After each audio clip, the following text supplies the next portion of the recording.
সারা দেশের মানুষ যখন ঈদের আনন্দ উপভোগ করছে তখন নিস্তব্ধ সময় কাটছে এই পরিবারে। নেই আনন্দের ছিটেফোঁটা। বলছি মাগুরায় বোনের বাড়িতে ধর্ষণের শিকার হয়ে নিহত শিশুটির পরিবারের কথা। বাড়ির বাইরে দাঁড়িয়ে বোনের স্মৃতি মনে করে কান্না করছে একমাত্র ছোট ভাই। প্রতিবার দুই বোন একসঙ্গে ঈদে মেহেদিতে হাত রাঙালেও এবার জোড়া ভেঙেছে বড় বোনের। বৃদ্ধা দাদি কান্না ভুলে গেছেন নাতনির শোকে। ঈদের দিন আমরা দুই বোনই একসাথে, আমার আপু আমাকে দুই বোনেরই মেহেন্দি দিয়ে দিত।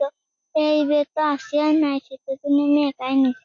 মরার যেদিন ফাঁসির হুকুম হবে সেদিন আমাদের ঈদ হবে, তার আগে ঈদ হবে না। ঈদের আগে সরকার সহ বিভিন্ন ধর্মীয় রাজনৈতিক প্রতিষ্ঠান থেকে কর্মকর্তারা বাড়িতে গিয়ে বিভিন্ন সামগ্রী উপহার দেন। এরপরও আনন্দ উপভোগ করার মতো পরিবেশ নেই শিশুটির বাড়িতে। তাদের একটাই চাওয়া, হত্যার বিচার।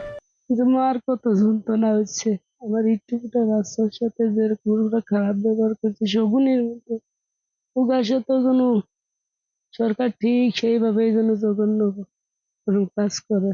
আমার সরকারের কাছে একটা আবদার, যে ওগার তাড়াতাড়ি যেন ফাঁসি হয়। এলাকাবাসীরও চাওয়া শিগগিরই শিশুটিকে ধর্ষণ ও হত্যাকারীদের বিচার নিশ্চিতের।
ও প্রভু আমাকে দাও না ডানায়, আমি ডানাতে ভর করে যাই মদিনা। ও প্রভু আমাকে দাও না ডানায়, আমি ডানাতে ভর করে যাই মদিনা। আমাকে যাও না